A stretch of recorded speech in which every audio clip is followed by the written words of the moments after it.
உளுந்து கொட்டிடும். வெறும் பாட்ட குழாயில கழுவி மூடிட்டு வந்துடுங்க.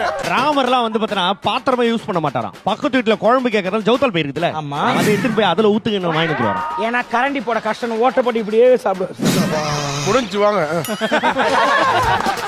ஓகே, இப்ப யாரு வின்னர்ன்றத சொல்லுங்க, நாங்க கிளம்புறோம்.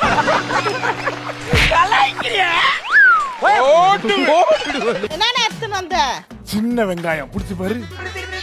பெரிய வெங்காயம் பாரு. நீ சொல்லுவேன்னு தெரியும், அதான் பெரிய வெங்காயமா எடுத்து வந்திருக்கேன். இது பாரு, இது பெரிய வெங்காயம். சின்ன வெங்காயம் சாம்பார் வெங்காயம்டா. எப்பா சித்து ப்ரோ, ஆரம்பிச்சிட்டீங்களா? புகழ் புகழ் போனவனை காணோம். சித்து ப்ரோ, நான் அவனு சொல்லட்டுமா? புகழ் போனா வராது ப்ரோ, நம்ம தான் தக்க வச்சுக்கணும். ஓ அப்படியா? அப்படி வரீங்களா? அப்படி வரேன். உன் அப்ரோச் எனக்கு ரொம்ப பிடிக்கும். நீங்க வர டாலிங், இது மட்டும் ஃபீல் பண்ணுங்க டாலிங்.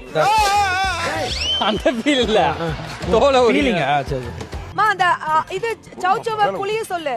டேய் அரவிந்த், ஏமா இருமா, கொஞ்ச நேரம் கத்திக்கிட்டே இருக்கறமா நீ. பண்ணி தரேம்மா. கேட்டா நான் தான் சொன்னேன், நான் இங்க இருந்து ஒன்னொன்னா சொன்னேன். அவன் செஞ்சான், நீங்க வந்து அங்க வந்து பீத்துறதுக்கா?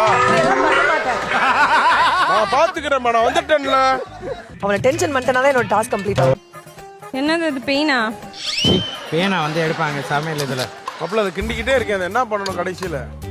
கிண்டிக்கிட்டே இருக்க வேண்டியதான், ஒண்ணும் பண்ண முடியாது. ஏமா கிண்டிக்கிட்டே இருக்காப்ல இருக்க சொல்றாப்லமா? அதுதான் கிண்டிட்டே வடபள்ளி பக்கம் இருக்கலாமா? ஈக்காடு தாங்கல் பக்கம் இருக்கலாம். ஏண்டா டேய், ரொம்ப கஷ்டமா இருக்கு மேடம். அது வந்து மண்டப்புடி கருவாடு மேடம். அது கொஞ்சம் உப்பு தான் இருக்கும். அது கொஞ்சம் உப்பு இருந்தா எப்படி சாப்பிட முடியும்? கருவாடே கடல்ல போய் இப்படி குளிச்சிட்டு வந்தாதான் உப்பு போகும். இந்த டிஷ் பேர் என்ன? பிபிம்பம் இன் கொரியன் டிஷ். ஓகே, அது எந்த ஊர்ல இருந்து வந்தது? கொரியன் டிஷ்ன்ற எந்த ஊர்ல இருந்து வந்தா இதெல்லாம் நான் உன்னை கேட்ட கேள்விக்கு பதில் சொல்லு.